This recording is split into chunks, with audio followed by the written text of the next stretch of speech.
Welcome to another Tech Help video brought to you by AccessLearningZone.com. I'm your instructor, Richard Rost.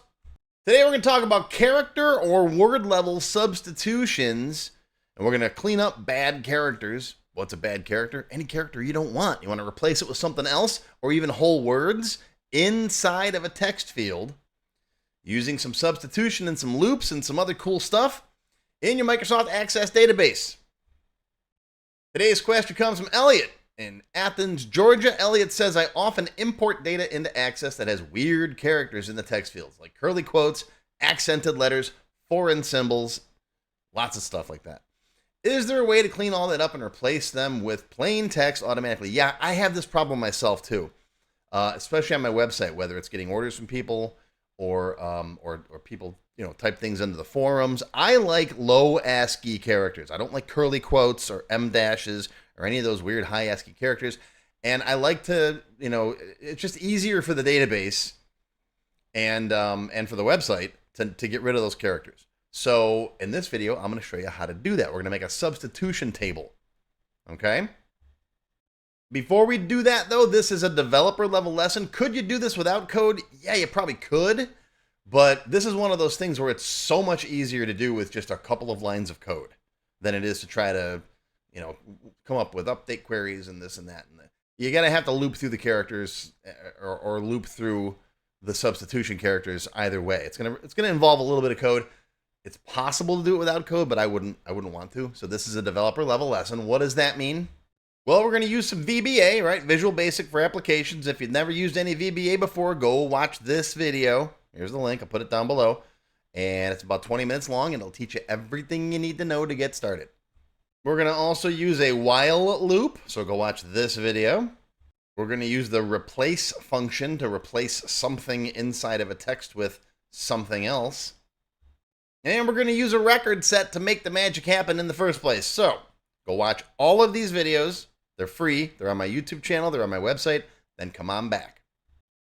Okie dokie, here I am in my Tech Help free template. This is a free database you can grab off my website if you want to. Now, you could hard code all these substitutions in your VBA, right? If it's a curly quote, then replace it with this. We're not going to do that. We're a little more advanced than that. We're going to make a table with all the substitution characters in it. So, create, table design. We're going to call this our character substitution table. So we'll have a character, char, subst, ID. I'm not above abbreviating long stuff, right? And then that'll be our auto number. We'll have a bad character and a good character. Are you a good witch or a bad witch? Right? All right. Save it. Char, subst, T. Now we got to fill it in with some stuff. All right. Now I got a whole list of stuff already because I've been doing this in my database for years. I'm going to just grab some of the stuff. In fact, I'm going to just copy and paste my data from my table. Here, hold on.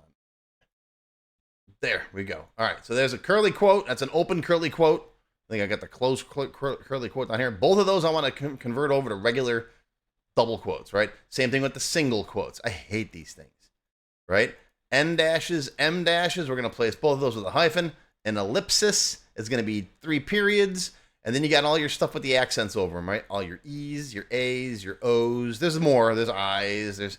And you can also use this for substituting complete words, right?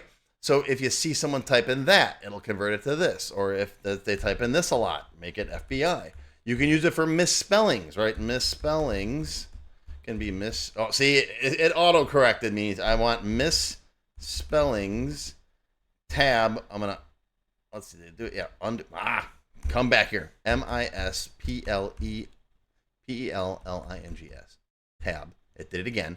I'm going to stop doing. I don't want to stop doing that. I'm going to just change this one back. All right. And that's autocorrect, and that will run in Access if your users are typing that in directly. But again, if you're dealing with imported data, who knows what you're going to get, right? Misspellings. There we go. Okay. So you can use this for all kinds of substitutions inside of a text field. Oh, that brings up to mind. Hang on. I was also going to mention that a couple weeks ago I did this one on field value substitution. It's the same thing, but it's the entire field. We did this with countries, right? So if they type in their country name wrong. Okay, so this replaces the whole field, and this was a 3-part series, and it's expert level, so we did it without any programming. So you go check this out too, optionally, if you want to. I'll put a link down below. All right, so now I got my table all set up. There's the bad characters, there's the good characters. Now, what are we going to do?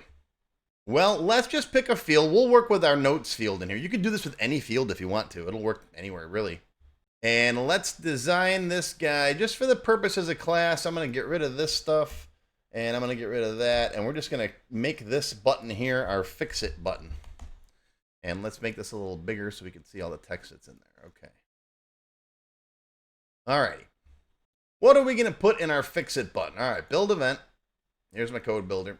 And we're in the contact button. We're going to put our stuff in here. That's fine. We can get rid of this because we just deleted that. This is now our fix-it button. You should go rename it so Alex doesn't yell at you, but I'm not going to. Okay.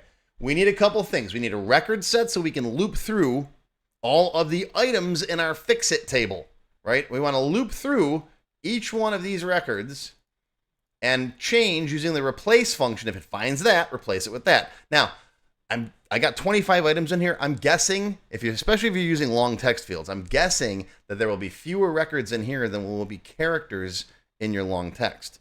So it's probably going to be faster to loop through this than it would be to loop down each of the characters. All right? So we're going to loop through the records in that table and then just replace the text in here every time it finds one of those characters. All right? Pretty straightforward. So we're going to dim rs as a record set and s as a string. Why s as a string? Well, I'm going to throw the notes in there to begin with. S equals notes. Notes is the field on the form. Whenever I'm doing something like this with a bunch of loops, I prefer to work with a memory variable over a form field. I don't like to have to constantly change that form field. So I'm going to put it in a memory variable, and then when I'm all done, I'm going to put it back in the notes field. I've found in my experience that it works best that way, right? Take the text box, load it into a local variable, and then when you're done, put it back. Okay? And again, you don't have to. This is just my thing. It's one of my things I do. Okay? All right, so set rs equals current db.open record set. What are we looping through? The char substitute table. Okay? While not rs eof, do some stuff. Rs move next, don't forget that. While end. And then when we're done, we're going to rs close and set rs equals nothing. Okay, we've got our shell of our record set done. I always like to write the whole shell, and then I'll put the filling inside the donut later. All right, so what's the filling in here? What are we going to do? Well, we're going to look and see if we find bad character, we're going to replace it with good character. And we can do that in one shot.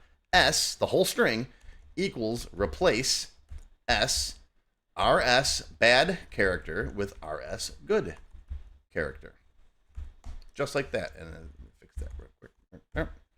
Okay, and that's it. Because the replace function is going to replace every instance of the bad character with the good character everywhere it finds it inside of S, and it's going to put it back into S. So as we loop through this, it's going to replace all the bad characters with all the good characters. And that's it. We're done. Watch. Finish that. Get rid of these extra spaces. I use Control Y, by the way, to get rid of empty spaces. Be careful, though. Control Y actually will take it and put it. It's the same as the cut command that removes the line and puts it inside of your clipboard. Okay. Save it. Debug, compile once in a while. We're going to close it. Close it. Open it. Now, we could put some characters in here, but I also copied something. I put it in my notes over here. Hang on. Let me copy and paste this. This is pretty cool. I got a paragraph that has a whole bunch of those characters in it. There we go. Okay. Jose said, I'll be there at 5. See all the little single quotes and the little hoo-hoos there and this and that. I'm gonna sneak the word NASA in here too. Okay. Ready? Fix it. Boom. Done. It looped through every record in that table, substituted all the bad characters with the good characters. Now you just got to look it over and see if you've missed any. You got one in there that's not in there, just go add it to your table and hit fix it again. See? That's pretty straightforward, pretty cool. And that was one. Realistically, what? 1, 2, 3, 4, 5, 6, 7, 8, 9, 10. 10 lines of code. See? I've always said, once you learn just a little tiny bit of VBA programming, you can make your Access databases a whole lot more powerful. And it's not hard to do, folks. This is not rocket surgery or brain science or whichever one of those. Do you like learning with me? Do you like my videos? You want to learn some more? I got tons of developer lessons on my website. I'm just getting ready now to release Access Developer Level 50. I got tons and tons of developer classes on my website where I take you from the beginning and we walk through it all the way it's supposed to be taught. I don't skip around like we do in the TechHelp videos. You don't got to go learn this, then go learn that. It's all taught in a nice continuous format. So come and check it out if you want to learn more about programming in VBA with Microsoft Access. Take your databases to a whole nother level. But that's going to do it for today, folks. That is your Tech Help video. I hope you learned something. Live long and prosper, my friends. I'll see you next time. If you enjoyed this video, hit that thumbs up button right now and give me a like. Also, be sure to subscribe to my channel, which is completely free. And make sure you click that bell icon and select all to receive notifications whenever I post a new video. Do you need help with your Microsoft Access project? Whether you need a tutor, a consultant, or a developer to build something for you, check out my Access Developer Network. It's a directory I put together personally of Access experts who can help with your project. Visit my website to learn more. Any links or other resources that I mentioned in the video can be found in the description text below the video. Just click on that Show More link right there. YouTube's pretty good about hiding that, but it's there. Just look for it. Now, if you have not yet tried my free Access Level 1 course, check it out now. It covers all the basics of Microsoft Access, including building forms, queries, reports, tables, all that stuff. It's over 4 hours long. You can find it on my website or my YouTube channel. I'll include a link below you can click on. And did I mention it's completely free? And if you like Level 1, Level 2 is just $1. That's it. And it's free for members of my YouTube channel at any level. Speaking of memberships, if you're interested in joining my channel, you get all kinds of awesome perks. Silver members get access to all of my extended cut Tech Help videos, and there's hundreds of them by now. They also get one free beginner class each month, and yes, those are from my full courses. Gold members get the previous perks plus access to download all of the sample databases that I build in my Tech Help videos. Plus, you get access to my code vault where I keep tons of different functions and all kinds of source code that I use. And gold members get one free expert class every month after completing the beginner series. Platinum members get all of the previous perks, plus they get all of my beginner courses, all of them from every subject, and you get one free advanced or developer class every month after finishing the expert series. And you can become a diamond sponsor and have your name listed on the sponsor page on my website. So that's it. Once again, my name is Richard Rost. Thank you for watching this video brought to you by AccessLearningZone.com. I hope you enjoyed. I hope you learned something today. Live long and prosper, my friends. I'll see you next time.